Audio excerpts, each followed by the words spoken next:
여러분 반갑습니다. 지난 시간에 그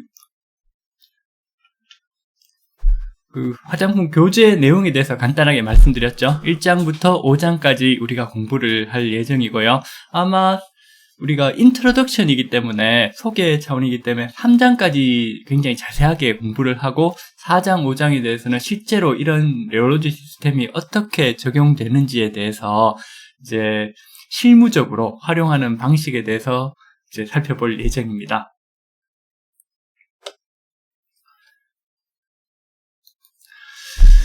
우리가 이제 1장에 오늘부터 1장 공부를 시작할 건데요. 1장은 스킨 로션 크림이 어떤 식으로 우리가 고체와 액체로 느껴지는지에 대해서 먼저 살펴보고요. 그 다음에 관찰 시간에 대해서 공부를 할 예정입니다. 그리고 특정 관찰 시간에서 여러 물질의 상태 비교는 어떤 식으로 나타나고, 그리고 지금까지 우리가 고체와 액체에 대해서 살펴보았던 것과는 조금 다른 관점, 즉 유변학적인 관점에서 바라본 고체와 액체에 대해서 논한 다음에 이런 레올로지의 역사적 의미와 그 역사적 고찰에 대해서 살펴보도록 하겠습니다. 내용이 잠깐 가려졌죠? 네, 좋습니다. 자, 먼저 스킨 로션 크림에 대해서 살펴볼게요. 우리가 일반적으로 스킨 토너라고 하는 제품은 왼쪽 그림에서처럼 굉장히 물처럼, 그죠? 굉장히 물처럼 사용되고 탁 하면 탁 튀고, 그죠? 그다음에 굉장히 쉽게 바를 수 있도록 만든 제품입니다. 이 제품에는 거의 물이 한 60-70%, 많은 경우 70% 이상이 사용이 되고요.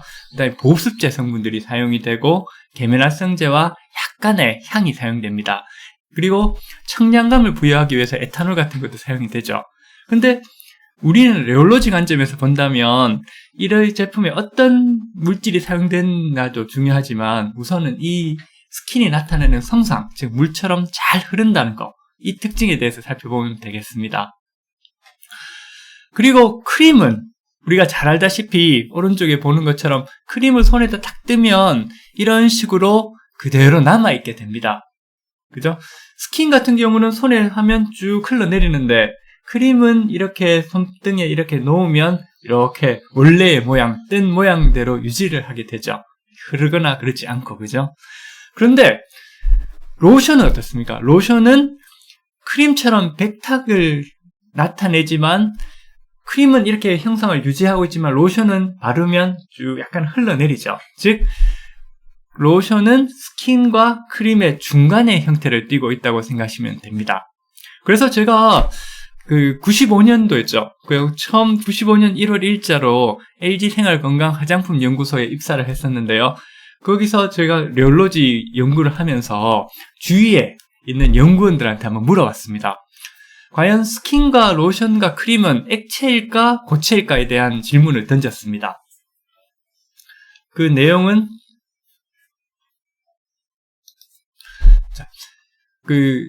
관련 연구원들에게 이제 3가지적인 특성, 첫 번째 질문은 이겁니다. 스킨과 로션과 크림을 고체, 액체, 기체 등 물질의 상태별로 분류해 주십시오. 이게 첫 번째 질문이었습니다.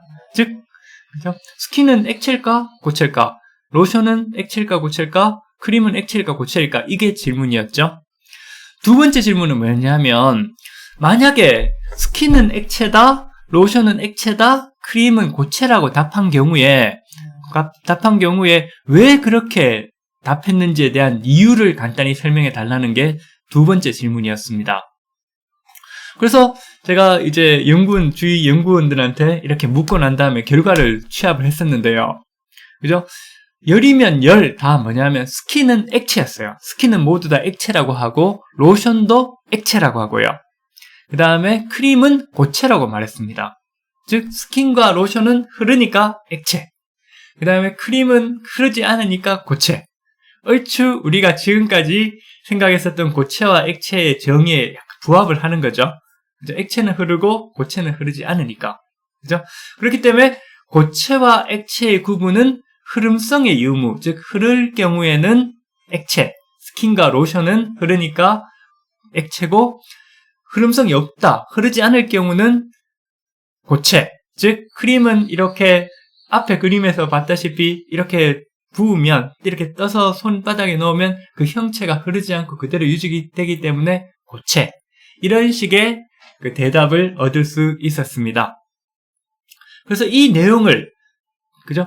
흐르면 고체, 흐르지 않으면 고체, 흐르면 액체라는 거를 우리가 이걸 그림으로 한번 그려보겠습니다. 그러면 다음 그림과 같이 굉장히 간단한 형태의 그림이 되게 됩니다. 즉, 크림처럼 흐르지 않을 경우는 그러므로 고체, 로션과 스킨은 흐르기 때문에 그러므로 액체. 이것처럼 일반적으로 우리가 인식하는 고체와 액체의 성질에 맞게 이렇게 분류가 되었던 거죠.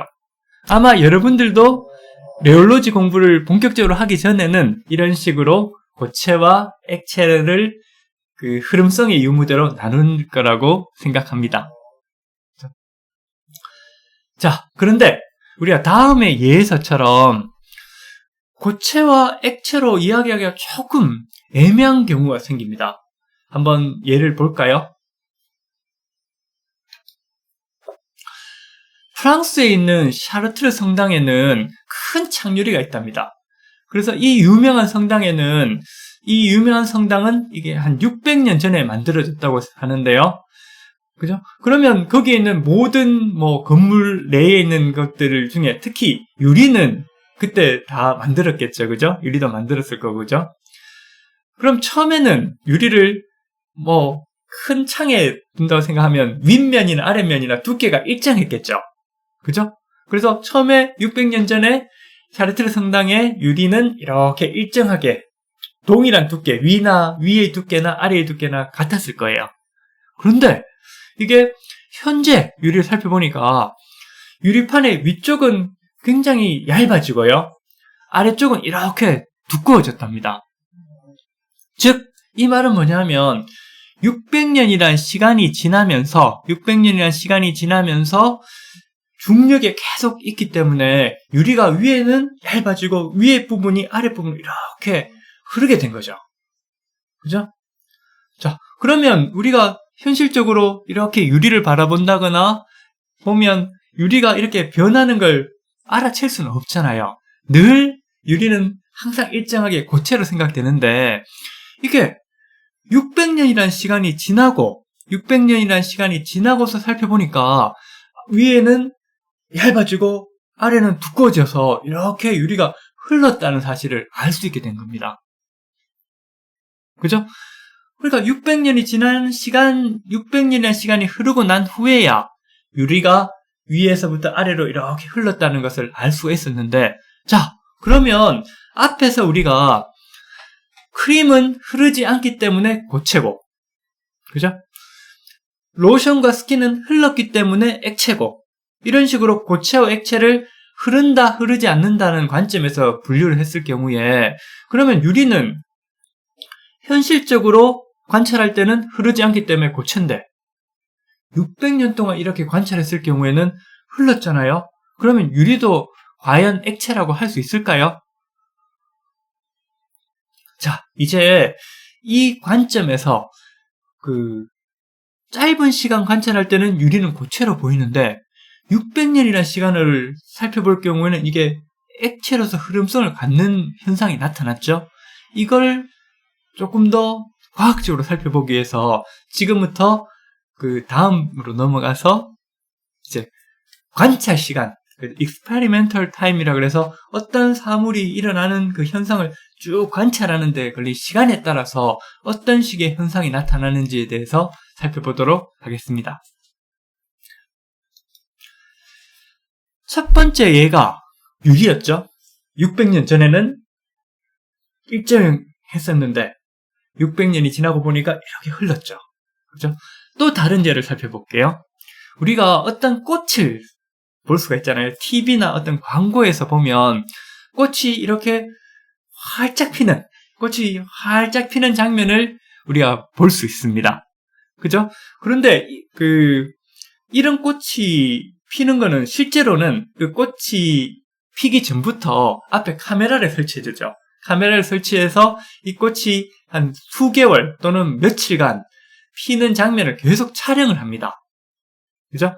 그럼 우리는 이렇게 지나다닐 때마다 보면 꽃이 늘 정지해 있는 것처럼 보이죠? 처음에는 꽃봉우리가 있고, 그 다음 또 지나가다 보니까 조금 핀 것 같고, 그죠?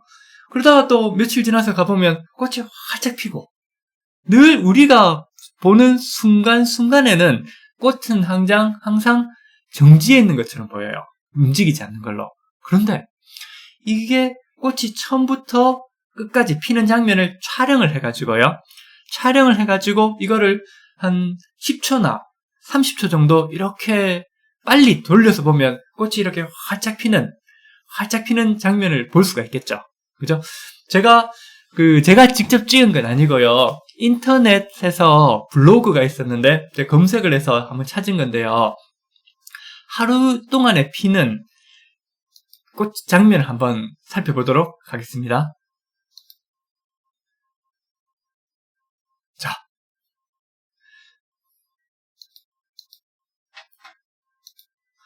조금 전에 살펴보셨죠? 우리가 이 장면은 꽃이 이렇게 피는 장면을 아주 짧은 시간을 사진을 찍어가지고 쭉 모아서 실제로 우리가 볼 때는 정지해 있는 것 같은데 전 기간을 이렇게 빨리 돌려보면 꽃이 이렇게 폈다가 다시 그걸 되돌리면 이렇게 움츠려드는 이런 걸 볼 수가 있었죠. 그죠? 한 번만 더 바라보도록 하겠습니다.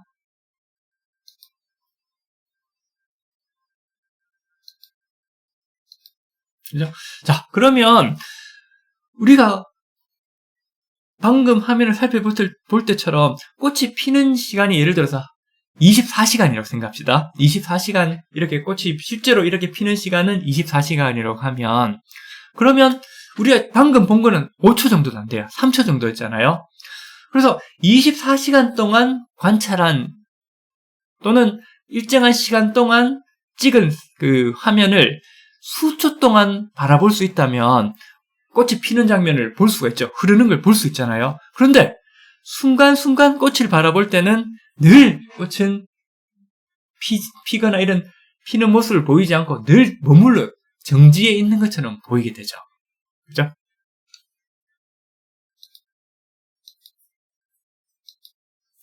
자, 그러면 우리가 이때 어떤 사물이 일어나는 데까지 걸리는 시간을 뭐라고 하냐면 관찰 시간이라고 부릅니다. 관찰 시간. 그러면 관찰 시간은 어떻게 정의되냐 하면 우리가 관찰하는 또는 실험하는 현상이 실제로 일어나는 데 걸린 시간을 말하게 됩니다. 그죠? 그렇기 때문에 만약에 앞에 봤던 제라늄 꽃이 피는 과정을 하루 종일 촬영을 했다고 가정합시다. 하루 종일 방금 꽃이 피는 현상을 하루 종일 관찰한 다음에 우리가 방금 본 거는 예를 들어 10초 동안 봤다고 가정을 합시다. 그렇다면 관찰 시간은 얼마가 될까요? 관찰 시간은 얼마가 되죠? 그죠? 실제로 관찰 시간은 관찰한 현상이 실제로 일어나는데 걸린 시간을 말하기 때문에 하루 종일 촬영을 한 거를 단지 10초 동안 봤다고 하더라도 10초 동안이란 건 우리가 그냥 그 현상이 일어난 거를 빨리 10초 만에 느낌으로 봤다는 거겠지. 그 현상이 일어난 거는 하루 종일이었기 때문에 관찰 시간은 하루 종일이 되는 거죠. 어떤 의미인지 알겠습니까? 그죠? 실제로 꽃이 피는 거는 잘 몰라요. 그죠? 우리가 이렇게 아침에 지나가면서 꽃을 바라봐도 그렇고 순간순간 앉아서 꽃을 바라봐도 꽃은 늘 그 모양을 유지를 하죠. 그런데 며칠 지나서 우연히 그 꽃을 보면 활짝 피어있는 경우가 있잖아요. 그죠? 그러면 우리는 순간순간을 볼 때는 그 움직임을 모르기 때문에 이거는 고체라고 생각할 수 있잖아요. 그런데 이걸 예를 들어서 첫 번째 봤을 때하고 며칠 있다 예를 들어 사흘이 걸렸다고 생각하면 3일 동안 그 앞에다 카메라를 설치해서 3일 동안 이렇게 찍은 다음에 그거를 우리가 10초 동안 이렇게 돌려보면 이렇게 피는 걸 볼 수 있죠. 그죠? 그렇기 때문에 실제로 관찰한 시간은 3일이 되는 거고요. 그 다음에 우리가 보는 시간은 그거는 3일이라는 시간, 관찰한 시간을 느낌으로 10초 정도로 느낌으로 보는 그런 시간이라고 생각하면 됩니다. 그래서 관찰 시간은 실제로 현상이 일어나는 데 걸리는 시간이다. 이렇게 이제 생각하시면 될 것 같습니다.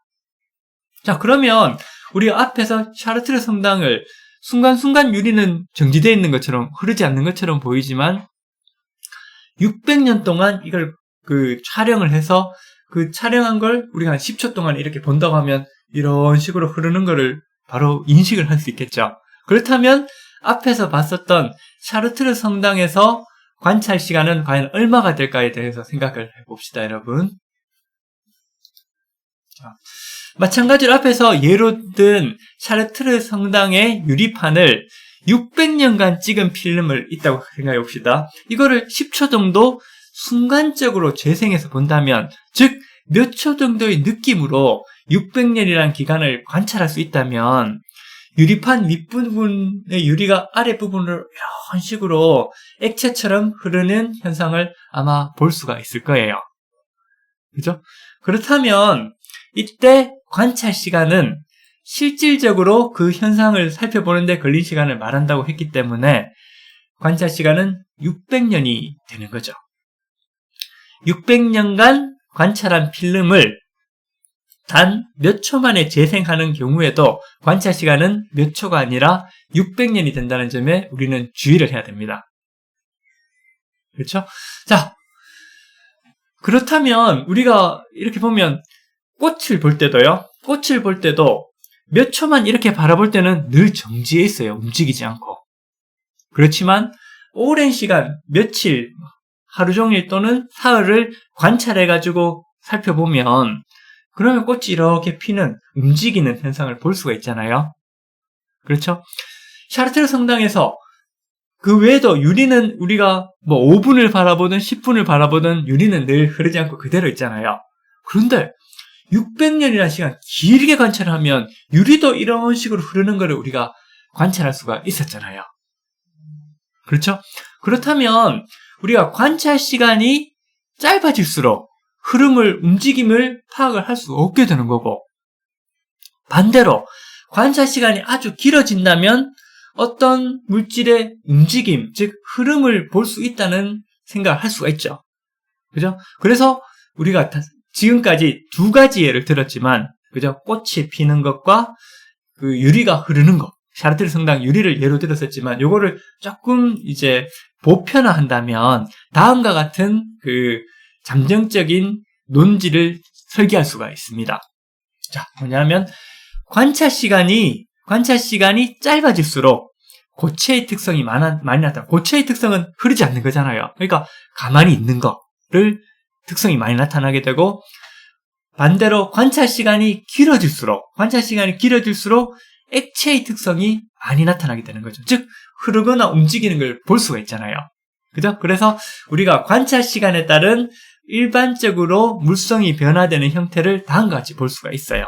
그죠? 자, 그러면 여기서 보면 뭐냐면 관찰 시간이 길어질수록 고체의 특성이 많아지고, 관찰 시간이 짧아질수록 고체의 특성이 크게 나타나고, 관찰 시간이 길어지면 액체의 특성이 또 많이 나타나잖아요. 그렇기 때문에 이거는 1차원적이 아니라 관찰 시간과 물질의 상태, 액체와 고체의 특성으로 이렇게 2차원적인 그래프로 나타낼 수가 있어요. 자, 이거를 한번 2차원으로 한번 펼쳐볼까요? 그러면 어떻게 되냐 하면, 자, 이처럼 2차원적인 그래프로 나타나게 됩니다. 즉, 가로축을 관찰 시간이라고 하고, 세로축을 이제 위로 잘 흐를수록 액체의 특성이 강해지고, 잘 흐르지 않을수록 고체의 특성이 강해지기 때문에 흐름성을 기준으로 본다면 위로 갈수록 액체의 특성이 강해지고, 흐름성이 작아질수록 고체의 특성이 강해지잖아요. 즉 세로축은 흐름성이라고 보시면 돼요. 세로축은 흐름성인데 위로 올라갈수록 흐름성이 커지기 때문에 액체의 특성이 강해지는 거고요. 아래축으로 내려갈수록 흐름성이 작아지잖아요. 그렇기 때문에 고체의 특성이 강해지는 거예요. 어떤 의미인지 아시겠죠? 자, 앞에서 살펴봤었던 관찰 시간이 짧아질수록 우리가 어떤 움직임을 못 알아낼 수가 없어요. 그런데 관찰하는 시간이 길어질수록 움직임을 많이 알아낼 수 있고 흐름을 볼 수가 있었고 그렇기 때문에 액체의 특성이 많이 나타났잖아요. 그러니까 흐름성이 많아질수록 액체가 되는 거고 흐름성이 적어질수록 고체의 성질이 많이 나타나는 거기 때문에 이거를 다시 이야기하지만 2차원 그래프로 나타낸다면 가로축이 관찰시간, 세로축이 흐름성, 위로 갈수록 흐름성이 커지고 아래로 갈수록 흐름성이 작아진다고 할 경우에 관찰시간이 커질수록 흐름성이 커지게 액체의 특성을 많이 관찰할 수 있죠. 즉 관찰시간이 커질수록 액체의 특성이 강해지고 관찰시간이 작아질수록 흐름성이 작아지기 때문에 고체의 특성이 강해지게 되는 거죠. 그러니까 물질의 관찰시간에 따라서는 액체의 특성이 위에 있고 고체의 특성이 아래에 있다면 이런 식으로 우상향하고 좌하향하는 이런 그래프가 나타나게 됩니다. 그죠? 오른쪽으로 갈수록 관찰시간이 커질수록 액체의 특성이 점점 커지게 되죠.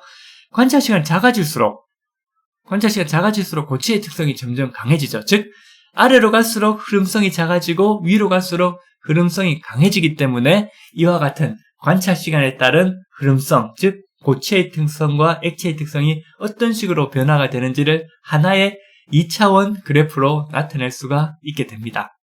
자, 만약 그렇다면 우리는 지금까지는 봤을 때 꽃도 움직이지 않고, 그죠? 그 다음에 유리도 움직이지 않는데 관찰시간을 길게 가니까 움직임을 살펴보고 흐름성을 알 수 있었잖아요. 액체의 특성이 더 강해지는 걸 봤잖아요. 자, 그렇다면 현실적으로 우리가 물을 마시잖아요. 물의 경우는 지금도 잘 흐르죠. 그죠? 그러니까 물의 경우에는 흐름성이 굉장히 크잖아요. 그렇다면 만약에 우리가 관찰 시간을 굉장히 작게 갖게 되면 그때도 그럼 물이 고체로 변하나요? 흐름성이 없어지게 되나요? 결론부터 말씀드리면 네, 그렇습니다. 이거는 4장에서 우리가 관찰 시간과 물질의 상태에 대해서 이거를 정량화한 그 식을 하나 공부할 거예요. 식이라 그래도 하나로 특성 시간 같은 걸 정의해가지고 나누는 건데, 그죠? 굉장히 간단한 수식이에요. 그래서 그 수식을 이제 정의를 하면, 이 내용들이 이렇게 쉬웠구나 하는 걸 여러분들이 느끼게 될 겁니다. 그죠? 그래서 오늘은 우리가 과연 화장품에서 스킨, 로션, 크림을 과연 흐름성이 어떻게 되느냐, 이걸 과연 고체냐 액체는 어떻게 구분할까를 생각을 했었는데 생각해보니까 흐름성이 큰 스킨과 로션은 액체, 흐름성이 거의 없는 크림은 고체, 이렇게 분류했잖아요. 즉 흐름성이 커질수록 액체가 되고 흐름성이 작을수록 고체가 되는데 우리가 유리의 예와 꽃의 예에서 살펴보니까 관찰하는 시간이 이렇게 길어지니까 흐름성이 많아지는 거예요. 관찰하는 시간이 짧아지면 흐름성이 줄어들고, 즉 관찰하는 시간이 길어질수록 액체의 특성이 강해진다는 사실로부터 우리가 2차원 그래프로 관찰 시간에 따른 물성, 즉 액체와 고체의 특성 변화를 살펴볼 수 있었다는, 여기까지 오늘 공부를 하도록 하겠습니다. 다음 시간에는 관찰 시간이 그렇다면 여기서는 지금 우리가 일로 가면 관찰 시간이 길어지면 어떻게 액체의 특성이 강해지고, 그 다음에 관찰 시간이 짧아지면 고체의 특성이 강해진다고 했는데 관찰 시간이 아주 너무너무 커져서 무한대가 되고 관찰 시간이 거의 0에 가까워지면 어떻게 될까? 여기에 대해서 우리가 한번 살펴보는 시간을 갖도록 하겠습니다. 여러분 고맙습니다.